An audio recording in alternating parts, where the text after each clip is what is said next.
All right, what a monster game. A huge win for the Utah Jazz against a really good Cleveland Cavaliers team. It's the Hoops Nerd post-game show.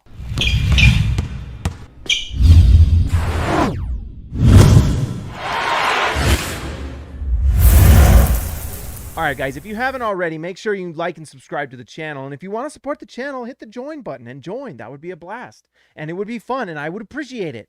So if you could do it, that would be great. I'm going to go a little quicker today because we've got something we've got to get to tonight. So I wanted to get this in, but we're never going to miss a game unless I absolutely have to. Anyways, let's talk about the Cavs before we talk about the Jazz. The Cavs are one of the most fun teams in the NBA this year. Last year, they picked Isaac Okoro.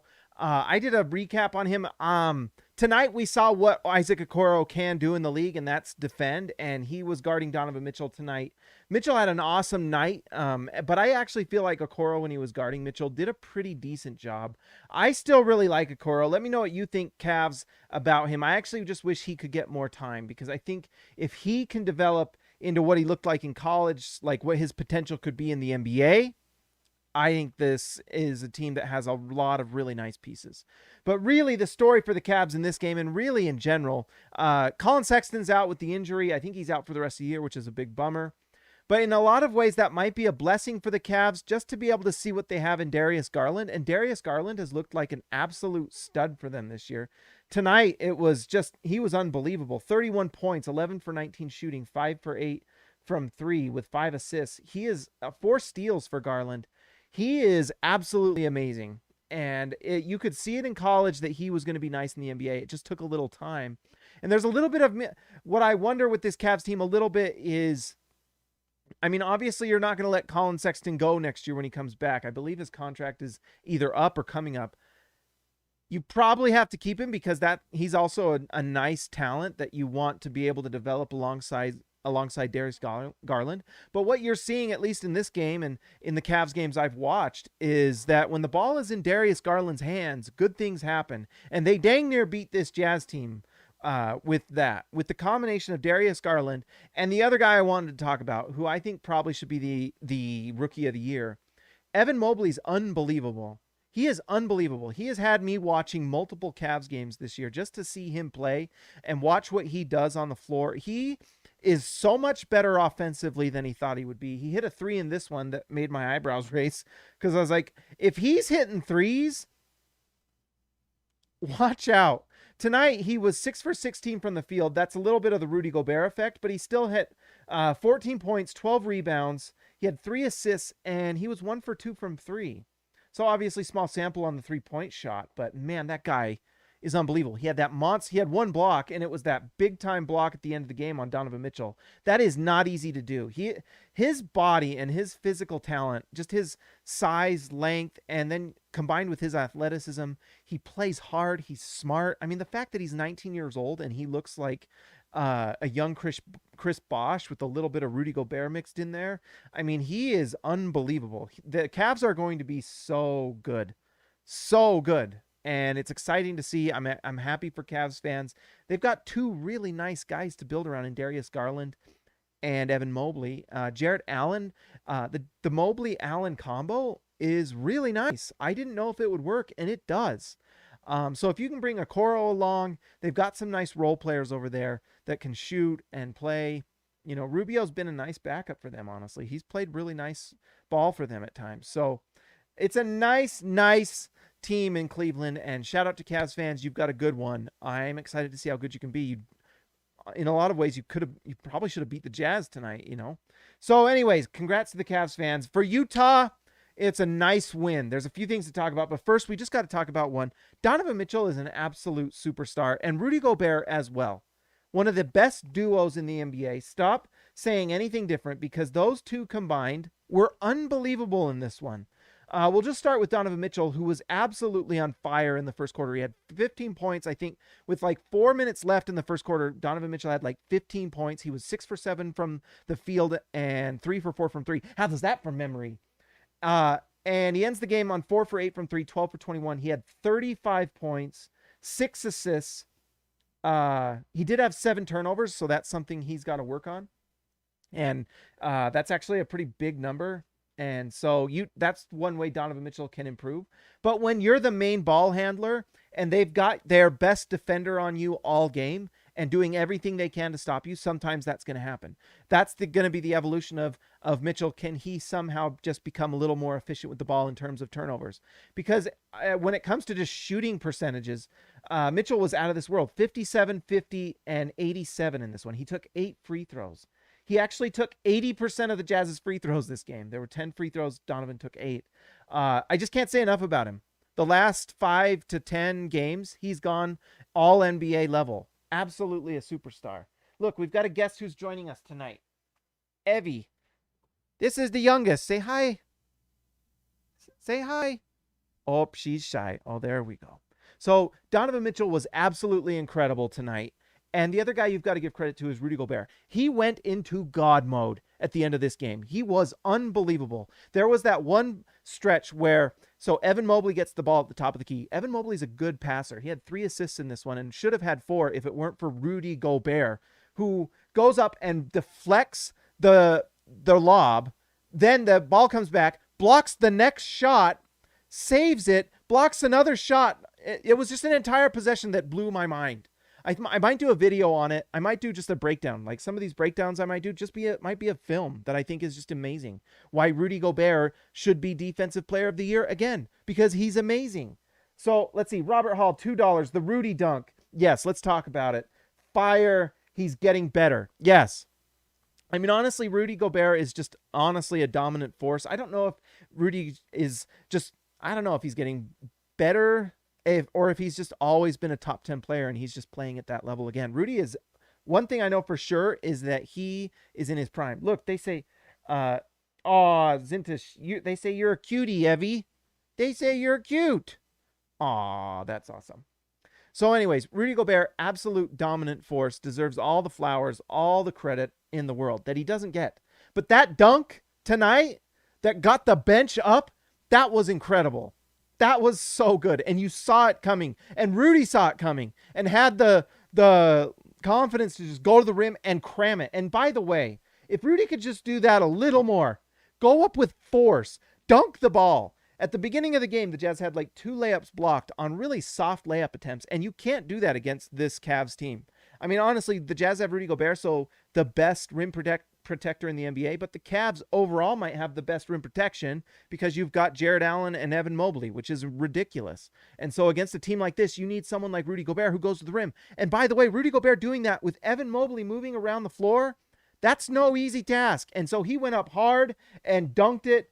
Unbelievable. Give Rudy Gobert all the credit for the defense and on the offensive end as well. Rudy Gobert got his first 2 points in the second half. He had 20 rebounds tonight and 6 points. But 2 of those points got the biggest primal scream out of me you'll ever hear. That dunk was out of this world. So 6 points, 20 rebounds, 3 assists for Rudy Gobert, 5 blocks.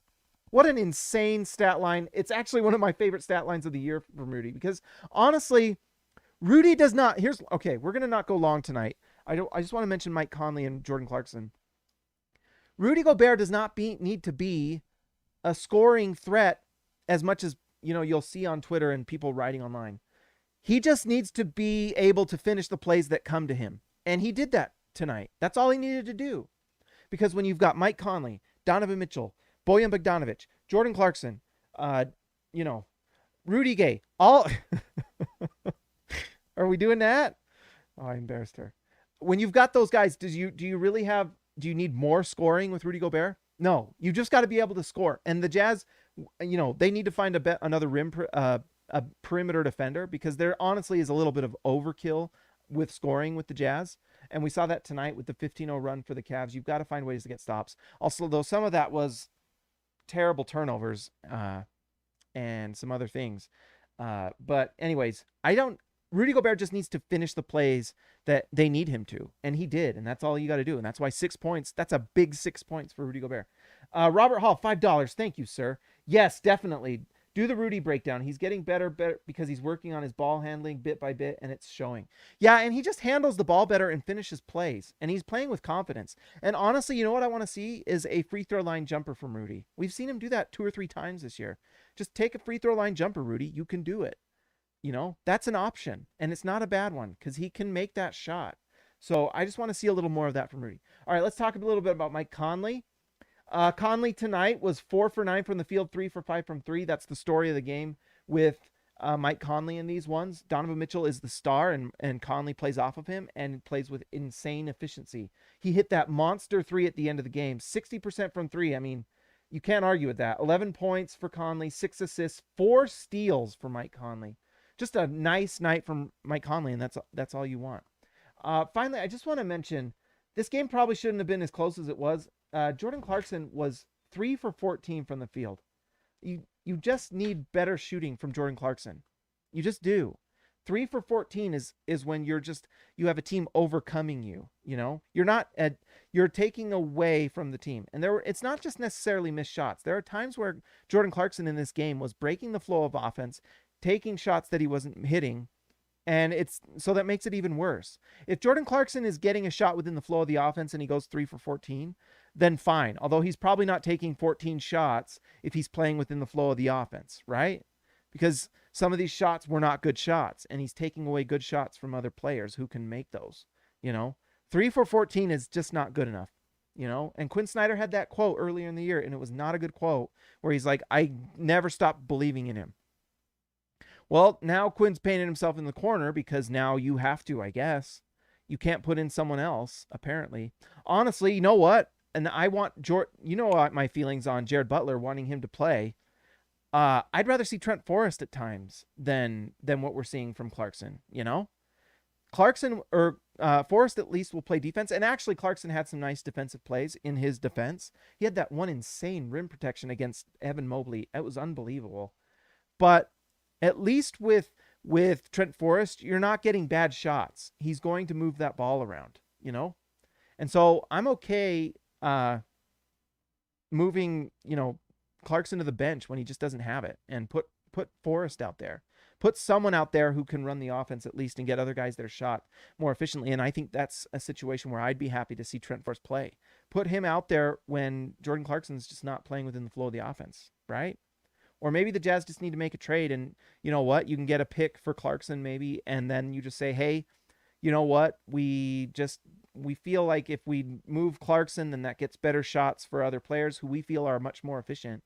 And someone like Trent Forrest can do that, Is it really a big drop-off if you go from Clarkson to Forrest and get really efficient minutes from Forrest, who plays good defense, super athletic, blocks shots, and can run a pick and roll and can score inside at an efficient level? I don't know. I don't want tons of minutes from Trent Forrest, but I honestly, it's getting to a point where I'm just fine playing Trent Forrest instead. You know what I mean? You guys can let me know. Guys, that's all I had to say tonight. Another nice shooting night from Bojan Bogdanovic. He really is just that efficient shooter that helps spread the floor and makes this Jazz offense super, super efficient. Oh, we forgot. I did want to mention, we saw it twice. Rudy Gay at the 5. Really interesting. And it went pretty well. It went pretty well. I think we'll see more of that. Hassan Whiteside didn't play. And we saw Rudy Gay at the 5. And it was like 3 minutes. Quinn didn't trust it at all. But in those 3 minutes, you could see open lanes. Donovan Mitchell, probably more than anyone, was like, oh my goodness, there is no one at the rim. And so it was fun to watch. And I think Rudy Gay's size was the most impressive thing. So anyways, that was fun to see. Bojan Bogdanovic shot it well, which is nice as well. I think Trent Forrest should get some minutes instead of Jordan Clarkson at this point. 21 minutes from Clarkson, going 3 for 14, 1 for 8 from 3. That's just really, really tough. To score 7 points on 14 shots, I mean, I don't care who you are. That's really tough. Here, look. Should we say goodbye? Bye. Here, let's give a shout out to the All-Stars. All right, let's give a shout out to Baby Elliott Manson. X marks the spot for Zintas. Jordan the Goat Besserell. Ryan Perry the Legend. Joshua Hansen the Danish Destroyer. And one Anton Warren. Ezekiel Rice-Sibe, the man from down under. JT Buckets Wardell. Austin R. Grant, editor extraordinaire. Eric C. C stands for champion. Donald Schooley, schooling all of us. DW to CB. Darren Williams to Carlos Boozer. Jorge Arrizaga. Mi amigo de Bajo. Lee Christensen driving the lane. Justin Ty H. Patrick Akubo the connoisseur. Robert Hall of Fame. And DW Jazz going all the way. All right. Well, guys, this is Evie. Do you want to say goodbye to everyone? Goodbye. Can you say it in the microphone? Look. Bye. Bye. Jazz won. Say time for the Jazz to make a trade. Time you Jazz take away. Yeah. The 15th is when I think a lot of the Jazz players can be traded, although I think a bunch of them could be. So we'll see. This trade deadline needs to be active for the Jazz. They need like one more perimeter guy, and maybe that guy is Trent Forrest. Maybe. Might be there.